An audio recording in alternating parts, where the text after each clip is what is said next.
तेरा कलाम रहेगा कायम पहाड़ जब ना रहे खुदाया, तेरे मुंह की एक बात भी टलेगी ना चाहे कुछ भी हो।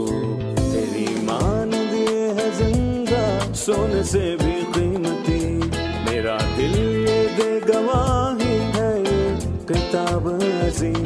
नाज़िल करे अपना कलाम, शिकस्ता दिलों को सुकून मिले, तारीकी दूर हो मेरी राहें रोशन कर। दिल अपना कलाम कसरत से ए खुदा बदल दे, रिहाई दे कसरत से फल मिलाओ, कलाम रहेगा कायम पहाड़। अजीज नाजरीन, मैं अयाद ज़रीफ आप तमाम देखने वालों को हमारे रोज़ के बाइबली मुतालियाती प्रोग्राम की नई किस्त में खुशामदीद कहता हूँ। इस प्रोग्राम में हम बाइबल मुक़द्दस की तमाम किताबों यानी पैदाइश ता मुकाशफा मुताला पेश कर रहे हैं। अभी हम पुराने अहदनामे की कुतब में से हिस्कियल की किताब का मुताला कर रहे हैं। ये पुराने अहदनामे के बड़े अंबिया की कुतब में से एक है और हम छठे बाब का मुताला करेंगे। इसमें हम देखेंगे इसराइल के पहाड़ों पर अदालत और गैर कौम के लोगों ने यहाँ इबादत की। प्रोग्राम के बाकायदा आगाज से पहले मैं स्टूडियो में आए खुदा के खादिम का खैर मकदम करूंगा। खुशामदीद भाई यूसुफ भाई, और हमारे दीगर मेहमानों को भी खुशामदीद। हम एक छोटे से वक्फे के बाद मुताले का आगाज करेंगे।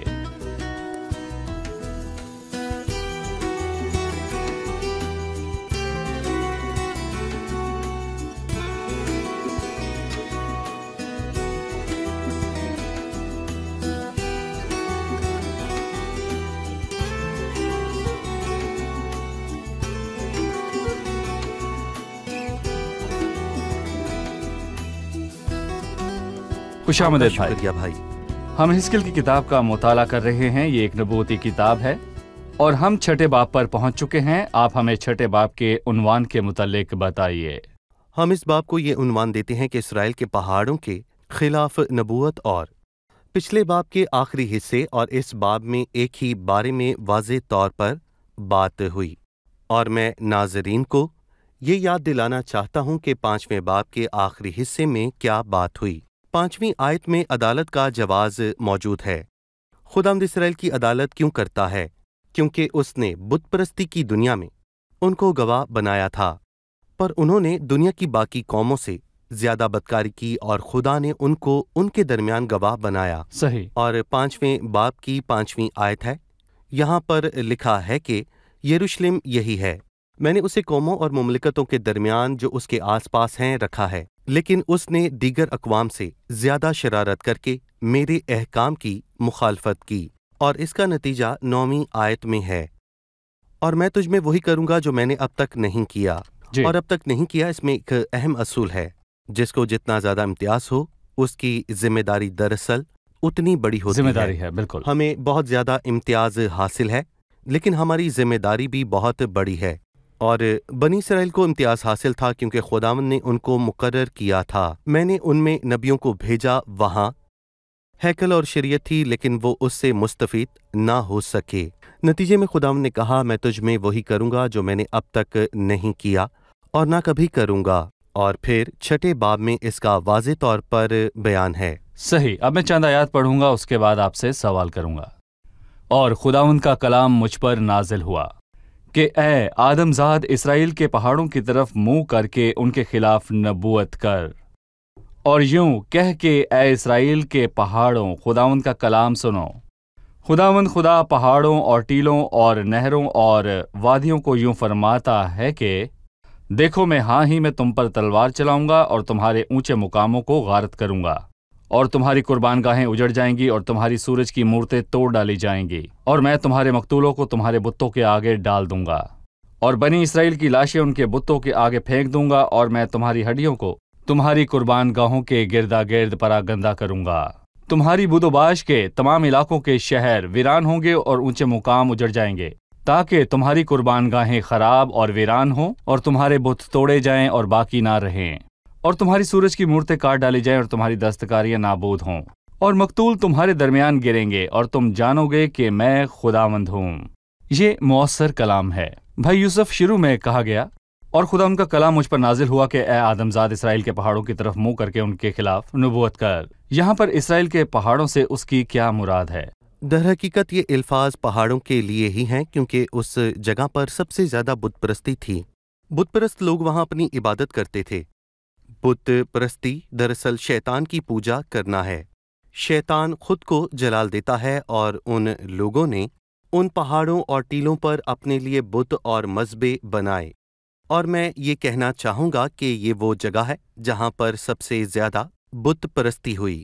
اسرائیل کے پہاڑوں کی طرف منہ کر کے ان کے خلاف نبوت کر۔ اور میں یہ بھی کہنا چاہوں گا کہ جب ہم خدا کے فضل سے 36ویں باب پر پہنچیں گے تو اسرائیل کے پہاڑوں کے لیے اور بھی الفاظ پڑھیں گے۔ یہ چھٹے باب کی طرح عدالت کی بات نہیں ہے، بلکہ میں کہوں گا کہ 36ویں باب میں اس کی برکت اور بحالی کی بات ہے۔ یہاں پر ان کی بت پرستی اور بدکاری کے باعث ان کی عدالت ہوئی، اور 36ویں باب میں آخر میں ان کے لیے برکت ہے۔ اس میں ان کی کوئی بڑائی نہیں، یہ خدا کی وفاداری اور اس کا فضل ہے، اور یہی سچ ہے۔ یقیناً یہ بڑی مصیبت کے دوران جی، ان کی بالکل، توبہ کے بعد یقیناً۔ ہوگا۔ صحیح۔ جی ہاں، بت پرستی کی عبادت میں مذبح کا بیان کیا گیا ہے۔ چوتھی آیت میں جی قربان گاہوں اور مورتیوں کا ذکر ہوا۔ لوگوں کی تاریخ میں بت پرستی کی یہ تصویر کس طرح ظاہر ہوتی ہے؟ قوم کی تاریخ کی ابتدا میں دراصل موسیٰ تھا، اور اب ہم اس کے اختتام یعنی اسیری کے ایام میں حزقیل کو دیکھتے ہیں۔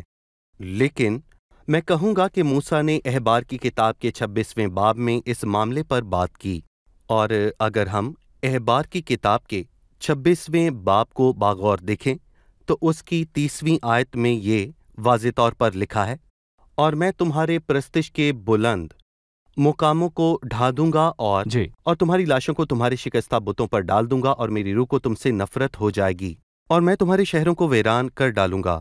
اور موسیٰ کے دنوں سے حزقیل سے 1000 سال پہلے ہی یہ تنبیہ کی، یہ پہلے بتایا گیا۔ اور پھر ان 1000 سالوں میں انہوں نے بہت بدکاری کی، اور خداوند نے ان کی برداشت کی۔ خداوند نے 1000 سال تک ان کی برداشت کی، تو کیا خداوند نے اپنے کلام کے موافق یہ سب نہیں کیا، اور اس نے جو کہا اسے پورا نہیں کیا؟ احبار کی کتاب کے 26ویں باب کی 29ویں اور 30ویں آیت کے حزقیل کے 8ویں باب میں پورے ہوئے، یعنی خدا کا کلام منسوخ نہیں ہوتا، اس کی کوئی ایکسپائری نہیں ہے۔ لکھا ہے کہ آسمان اور زمین ٹل جائیں گے، لیکن میری باتیں ہرگز نہ ٹلیں گی۔ اور پرانے عہد نامے کے آخری صحیفے پر ملاکی کے 4 باب میں یہ لکھا ہے کہ تم میرے بندہ موسیٰ کی شریعت یعنی ان فرائض و احکام کو جو میں نے حورب تمام بنی اسرائیل کو دیے یاد رکھو۔ یاد رکھیں کہ خدا لا تبدیل ہے اور اس کا کلام اٹل ہے۔ بھائی یوسف، یہ شہر جو ہیں تباہ ہوں گے۔ ملک اسرائیل ایک اچھی جگہ اور ایک اچھی زمین تھی۔ اس ملک میں دودھ اور شہد کی ندیاں تھیں۔ بت پرستی اور بدکاری کے سبب سے سب تباہ ہو گیا۔ میں چاہتا ہوں کہ آپ مجھے اور ناظرین کو اس بدکاری کے نتیجے میں ملنے والی سزا کا بتائیں۔ کسی شخص کی برائی یا بدکاری اس کے خاندان کی اور باقیوں کی تباہی کا باعث کیسے بن سکتی ہیں؟ صداقت قوم کو سرفرازی بخشتی ہے، پر گناہ سے امتوں کی رسوائی ہے۔ اور اگر ہم زبور 107 پڑھیں تو ہم زبور 107 کی 33ویں آیت میں یہ بخوبی طور پر جانیں گے۔ یہاں لکھا ہے، وہ دریا کو بیابان بنا دیتا ہے اور زرخِ زمین کو صحرائی شور کر دیتا ہے، اس لیے کہ اس کے باشندے شریر ہیں۔ اور پھر اس کے بعد لکھا ہے کہ کیا خدا نے اس دنیا کو عبث پیدا کیا ہے؟ ہرگز نہیں۔ یسایہ 45:18 میں لکھا ہے کہ اس نے اسے عبث پیدا نہیں کیا، پھر یہ کیوں تباہ ہوئی؟ شیطان کے گناہ نے دنیا کو تباہ کیا، اور پھر آدم کا گناہ اس سے تباہی کی وجہ بنا۔ گناہ تباہ و برباد کر دیتا ہے، لیکن خدا کا شکر ہو، اس نے خدا کا برہ بھیجا۔ اور یوحنا کے پہلے باب میں بپتسمہ دینے والے نے کہا کہ دیکھو یہ خدا کا برہ ہے جو دنیا کا گناہ اٹھائے لیے جاتا ہے، اور وہ دنیا کی الجھن اور پریشانی کو دور کرتا ہے، اور 1000 سالہ بادشاہی کے دور میں سب چیزوں کی بحالی ہوگی۔ تب نیا آسمان اور نئی زمین ہوگی جہاں راست بازی اور تسلی کی بادشاہی ہوگی۔ صحیح۔ میں 8ویں آیت سے پڑھوں گا، لیکن میں ایک بقیہ چھوڑ دوں گا، یعنی وہ چند لوگ جو قوموں کے درمیان تلوار سے بچ نکلیں گے جب تم غیر ممالک میں پراگندہ ہو جاؤ گے، اور جو تم میں بچ رہیں گے ان قوموں کے درمیان جہاں جہاں وہ اسیر ہو کر جائیں گے مجھ کو یاد کریں گے، جب میں ان کے بے وفا دلوں کو جو مجھ سے دور ہوئے اور ان کی آنکھوں کو जो बुतों की पैरवी में बरगश्ता हुए शिकस्ता करूंगा, और वो आप अपने तमाम बदअमाली के सबब से जो उन्होंने अपने तमाम घिनौने कामों में की अपनी ही नज़र में नफरती ठहरेंगे। तब वो जानेंगे कि मैं खुदावंद हूँ और मैंने यूं ही नहीं फरमाया था कि मैं उन पर ये बला लाऊंगा। भाई यूसुफ, ये बकिया के लिए है, मैं एक बकिया छोड़ दूंगा। मुझे इस बकिया का बताइए। दर हकीकत बकिया का ये मौजू बहुत खूबसूरत है। मसलन यसाया पहले बाब में लिखा है कि अगर रब्बुल अफ़वाज हमारा थोड़ा सा बकिया ना छोड़ता तो हम सदोम की मिसाल और अमूरा की मानिंद हो जाते। और तारीख में हम जानते हैं कि एक बकिया बचा रहेगा। मसलन तब खुदा ज़मीन पर इंसान को पैदा करने से मलाउन हुआ, मगर नूह खुदाउन की नज़र में मकबूल हुआ, वो बच गया। चुनाचा मैंने अपने गज़ब में कसम खाई कि ये लोग मेरे आराम में दाखिल ना होंगे। और यशवा और कालेब ये दो बकिया हैं। खुदा हमेशा बकिया छोड़ता है और नए अहदनामे में हम ये वाज़े तौर पर पढ़ते हैं कि फजल से बरगुज़ीदा होने के बाइस कुछ बाकी हैं। रोमियो 11 में इसका जिक्र है।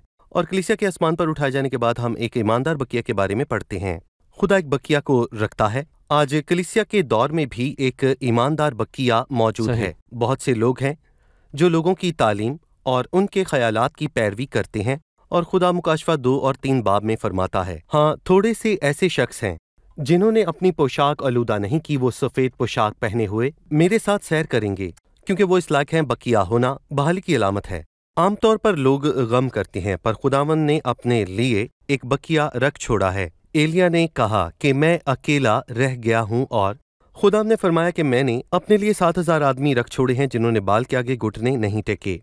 उसने बकिया के मुतल्लिक ये कहा, और जो तुम में से बच रहेंगे उन कौमों के दरमियान जहाँ जहाँ वो असीर होकर जाएंगे मुझको याद करेंगे। उसने कहा, बेवफा दिलों को जो मुझ बेवफा से दूर हुए, यहाँ पर बेवफा के बारे में बयान कीजिए। उस कौम ने खुदावंद से बेवफाई की।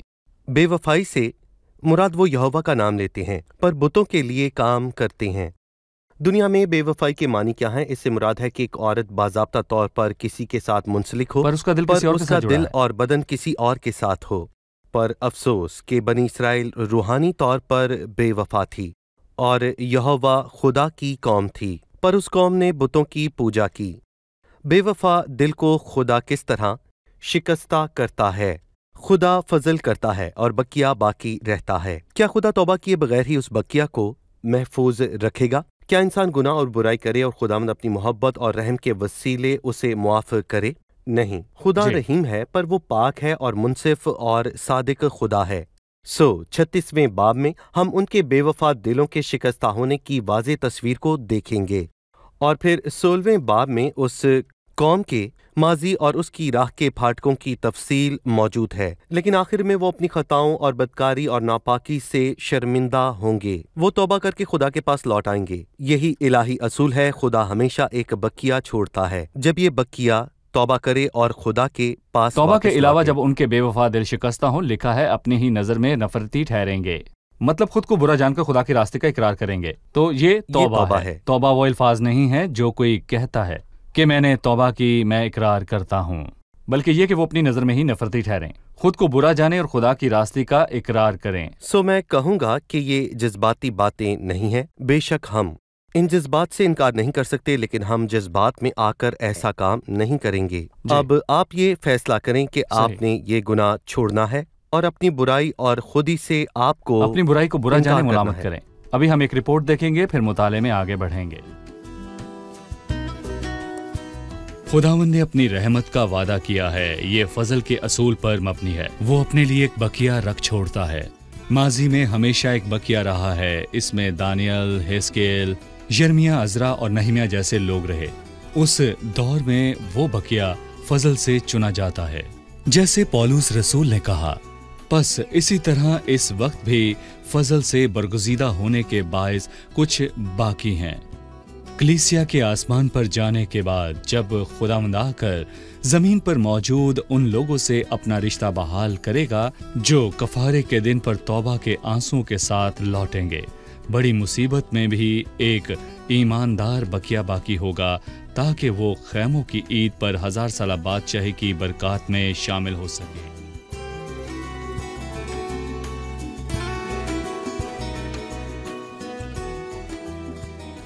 11वीं आयत में लिखा है, खुदा यूं फरमाता है कि हाथ पर हाथ मार और पांव जमीन पर पटक कर कह कि बनी इसराइल के तमाम घिनौने कामों पर अफसोस, क्योंकि वो तलवार और वबा से हलाक होंगे।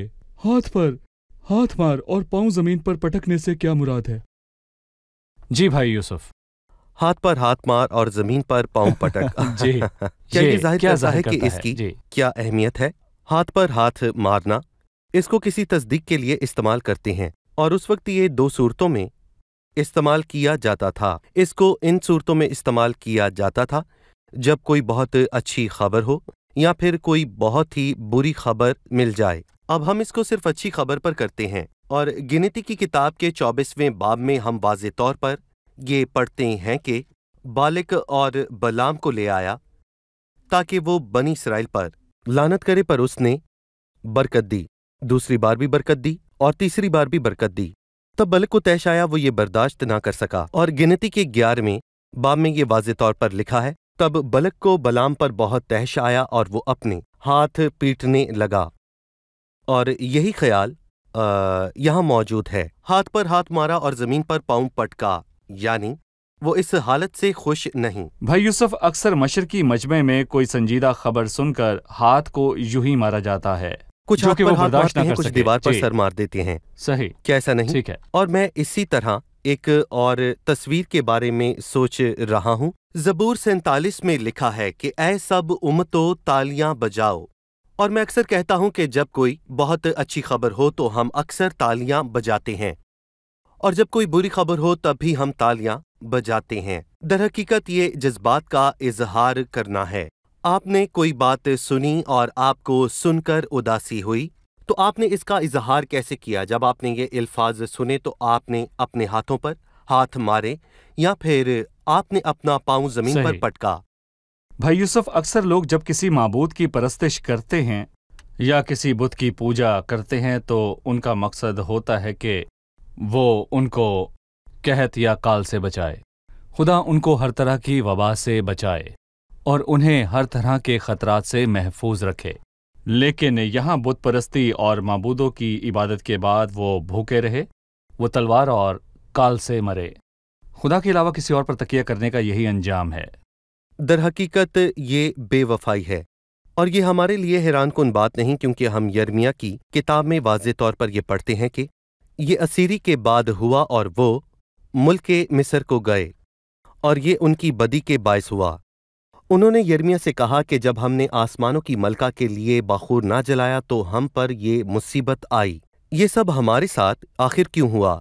क्योंकि हम आसमानों की मलका की इबादत करते हैं, और बहुत से लोग कहते हैं कि दरअसल हम मज़ाहिब से दूर हैं, इसीलिए हमारे साथ ये सब कुछ होता है। दर हकीकत इसके अलावा और कोई उम्मीद नहीं, और हमें इन गलत ख्यालात से दूर रहने की ज़रूरत है। लेकिन अफसोस, इंसान ऐसा ही है। खुदावंदों का खुदा उन पर था तो भी वो कौम असीरी और फलास में थी आखिर क्यों? इसलिए शुरू में लिखा है कि इसराइल के पहाड़ों के खिलाफ नबूवत कर। जो बात इंसान नहीं सुनना चाहते वो पहाड़ों और पत्थरों को सुना। बशर वो सुनना नहीं चाहते थे, सो तू पहाड़ों से कह, और यूं कह कि ऐ इसराइल के पहाड़ों खुदा का कलाम सुनो। और उन पहाड़ों ने खुदा का कलाम सुना, क्योंकि इंसानों ने खुदा का कलाम नहीं सुना। और जब हम लूका की अंजील के 19वें बाब को पढ़ें तो हमें पता चलता है कि वहां पर पत्थरों ने वो कहा जो इंसान सुनना या कहना नहीं चाहते थे। अगर ये चुप रहे तो पत्थर चिल्ला उठेंगे। पर यहाँ पर मैं कहूँगा कि अफसोस, ये इंसान है जिसका दिल खुदा से जुदा हो जाता है। सही। भाई यूसुफ, उसने पहाड़ों का हवाला दिया, पहाड़ों की चोटियां, जहां पर कौमों ने अपनी बेवकूफ़ी की और उस कौम के दिल बेवफा हुए। मुझे कुछ पहाड़ और उन पहाड़ों की चोटियां याद हैं जो लोगों की रास्तबाजी और दीनदारी की गवाह हैं। जैसे कि मूसा ने पहाड़ पर काम किए, लेकिन मसीह भी हर रोज पहाड़ पर जाता था। सो आप हमें पहाड़ों और दीनदार लोगों के मुतल्लिक बताइए। आमतौर पर पहाड़ वो जगह है जहां पर हम खुदा से रफाकत रखते हैं, और मैं कहूँगा कि ये मसीह की पसंदीदा जगह थी। यूहन्ना के 7वें बाब के आखिर में लिखा है कि फिर उनमें से हर एक अपने घर को चला गया, मगर यीशु जैतून के पहाड़ को गया। अगली सुबह वो सोया नहीं। ना औरत जो ऐन फेल के वक्त पकड़ी गई, ना ही वो मर्द انہوں نے اس رات زنا کیا۔ اس رات آخر مسیح کہاں پر تھا؟ مسیح کوہ زیتون کو گیا اور کیا کیا؟ وہ وہاں پر خدا کے ساتھ اکیلے وقت گزارتا تھا۔ در حقیقت موسیٰ بھی پہاڑ پر رہتا تھا اور ابراہم بھی پہاڑ پر رہتا تھا۔ وہ ایک دیندار تھا، اور غزل الغزلات کی کتاب میں پہاڑ خدا کی رفاقت کو ظاہر کرتا ہے۔ مبارک ہے وہ جو ان جگہوں سے واقف ہے جہاں وہ خدا کے ساتھ اچھی رفاقت رکھ سکے۔ شکریہ بھائی یوسف۔ اب ہم مہمانوں سے ان کا سوال جانیں گے۔ 13ویں آیت کے آخری حصے میں لکھا ہے جہاں وہ اپنے سب بتوں کے لیے خوشبو جلاتے تھے۔ آپ بتوں کے خوشبو جلانے کے متعلق ہمیں بیان کیجیے۔ بھائی یوسف، جیسے کہ اس قوم نے بت پرستی کی، یہاں لکھا ہے انہوں نے نذرانے دیے، انہوں نے ان غیر معبودوں کو خوش کرنے کی کوشش کی، ان کے لیے خوشبو جلائی۔ اس خوشبو سے کیا مراد ہے؟ مطلب کہ کیا ہم ان کے نذرانے کے لیے یہ استعمال کر سکتے ہیں؟ بتوں کو کچھ معلوم نہیں، نہ محسوس کرتے ہیں، وہ نہ سونگتے ہیں نہ خوش ہوتے ہیں۔ جی ہاں، جو ان کو نذرانہ دیتے ہیں شیطان کو نذرانہ دیتے ہیں لیکن خدا کو نہیں، اور افسوس کہ انسان شیطان کو خوش کرنا چاہتا ہے۔ اور اسی طرح آج بھی لوگ شیطان کی عبادت کرتے ہیں، اور یہی نہیں بلکہ وہ اس کی خوشنودی کرتے ہیں اور اس کی رضا چاہتے ہیں۔ یہ لوگ بے وقوف ہیں۔ خدا فرماتا ہے، اور میں ان پر ہاتھ چلاؤں گا اور بیابان سے دبلا تک ان کے ملک کی سب بستیاں ویران اور سنسان کر دوں گا۔ اور ایک پرستار نے کہا کہ میں بھول گیا کہ گناہ کی سزا موجود ہے، اور یہاں پر خدا ہمیں یاد دلاتا ہے کہ گناہ کی سزا ملتی ہے۔ جی، کیا آپ بتوں کی خوشنودی چاہتے ہیں؟ ایسے آپ خدا کے قہر کو بھڑکاتے ہیں۔ اسی لیے باب کے آخر میں لکھا ہے، تب وہ پہچانیں گے کہ میں ہی خداوند ہوں۔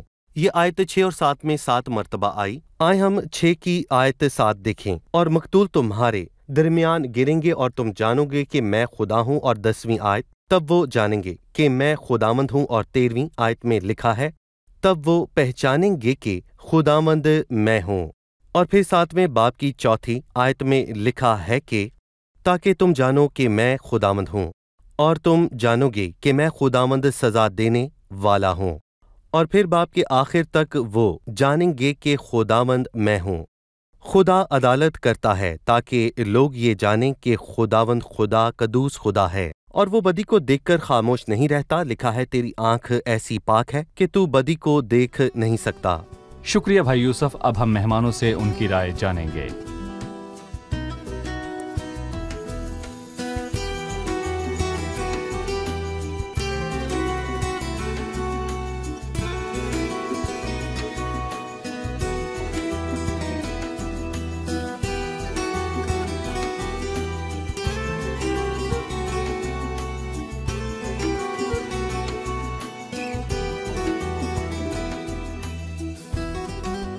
دوسری اور تیسری آیت میں حزقیل نے اسرائیل کے پہاڑوں کے لیے الفاظ کہے۔ اس نے اسرائیل کے پہاڑوں سے کلام کیوں کیا؟ خداوند نے اسرائیل سے کہا، یہ وہ اونچا مقام تھا جہاں پر جا کر لوگ بت پرستی کرتے تھے، وہ غیر معبودوں کے لیے مذبح بناتے تھے، اور ان پہاڑوں پر قوم نے بتوں کی پرستش کی۔ انہوں نے خداوند کو چھوڑ دیا۔ صحیح۔ یہاں پر 8ویں اور 9ویں آیت میں ایک بقیہ کا تذکرہ ہوا۔ ہم جاننا چاہتے ہیں کہ بقیہ کیا ہے؟ ان لوگوں میں شامل ہونے کی کیا شرائط ہیں جن کو خداوند بقیہ کہتا ہے؟ خداوند کا ہمیشہ ایک اصول ہوتا ہے۔ جب ہم مختلف مراحل کو دیکھیں تو ایک بقیہ ہے۔ مثلا نوح کے ایام میں سب برباد ہوا، لیکن خداوند نے ایک بقیہ کو رکھ چھوڑا۔ نوح راست باز تھا۔ ہر دور میں خداوند نے ایک بقیہ کو اپنے لیے چن رکھا ہے جو اپنی نظر میں خود کو نفرتی اور خدا کو راست باز ٹھہرائیں، اپنی بدکاری کا اقرار کریں، برا جان کر خدا کی راستے کا اقرار کریں۔ یہ خصوصیات ہیں۔ جی بھائی، بہترین، بہت خوب۔ میرا ایک سوال ہے، یہ پہاڑ لوگوں کی بدکاری اور خداوند سے بے وفائی کے گواہ بنے، یہی پہاڑ راست بازوں کی راستے کے گواہ بھی ہیں۔ آپ میں سے کوئی ہمیں راست بازوں کی دینداری کے متعلق بتا سکتا ہے جن کا تعلق پہاڑوں کے ساتھ تھا؟ پہاڑ اونچی جگہ ہیں، یہ خدا کے ساتھ رفاقت رکھنے کی جگہ ہے۔ ہم نے ابراہم اور موسیٰ کو دیکھا، انہوں نے پہاڑوں پر خداوند سے ایک بہت اچھا رشتہ قائم کیا۔ خداوند بھی کوہ زیتون پر جاتا تھا، وہ اس جگہ کو ترجیح دیتا تھا۔ صحیح۔ آپ سب کا شکریہ بھائی یوسف، آپ کا بھی شکریہ۔ عزیز ناظرین، ہم نے آج کی قسط میں हिजकिय्याल छठे बाब के मुतालिक सीखा, उस कौम ने बेवफाई की और खुदावंद को छोड़ दिया, इसराइल के पहाड़ों पर बुत परस्ती की और माबूदों की इबादत की। और यही वजह थी कि खुदावंद ने इस कौम को उस मुल्क से निकाल दिया और उनको असीरी में जाने दिया। और नाज़रीन, आज भी हम लोग यही गुनाह करते हैं, हम रूहानी बेवफाई करते हैं। हमारा दिल, ज़हन, सोच और जज्बात सब खुदावंद से दूर है। और जो कोई भी कहता है कि उसको खुदावंद से मोहब्बत है, वो अपने अमाल और कामों के सबब से इसको साबित करे। जो कोई कहता है कि वो खुदावंद की पैरवी करता है या वो खुदावंद की इबादत करता है, वो गौर करे क्या उसका दिल खुदावंद से जुड़ा है या आप ज़ाहिरी तौर पर खुदावंद के साथ हैं जबकि आपका दिल उससे दूर है। रूहानी बेवफाई के मानी है कि ज़ाहिरी तौर पर आप एक शख्स के हों पर अमली तौर पर किसी और के हों। आप अपने अल्फाज से कहिए कि आप खुदावंद की पैरवी करते हैं, पर आपके दिल में पैसे की मोहब्बत हो, ख्वाहिशात और लड़ाइयाँ हो, आपके दिल में दुनिया के लिए मोहब्बत मौजूद हो। लिहाजा नाज़रीन, आप अपने एहसासात को पाक कीजिए, आपके एहसासात मुक़द्दस हों और सबसे बढ़कर खुदावंद की मर्जी इसमें शामिल हो। हम ये खूबसूरत अल्फाज मिलकर कहेंगे, खुदावंद के अलावा हमारे दिल में कोई और ना हो, और हम खुदावंद की खुशनुदी हासिल करें जिसने हमारा कफारा दिया और अपना कीमती लहू बहाया। हम अपनी जिंदगी उसके लिए वक्फ करें, हमारे दिल में उसके अलावा कोई ना हो। हम उसकी खुशी और तसल्ली के लिए जिंदगी गुजारें। आने वाली किस्त में आपसे फिर मुलाकात होगी। खुदावंद आप सबको बरकत दे।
तेरा कलाम रहेगा कायम पहाड़ जब ना रहे खुदाया, तेरे मुंह की एक बात भी टलेगी ना चाहे कुछ भी हो।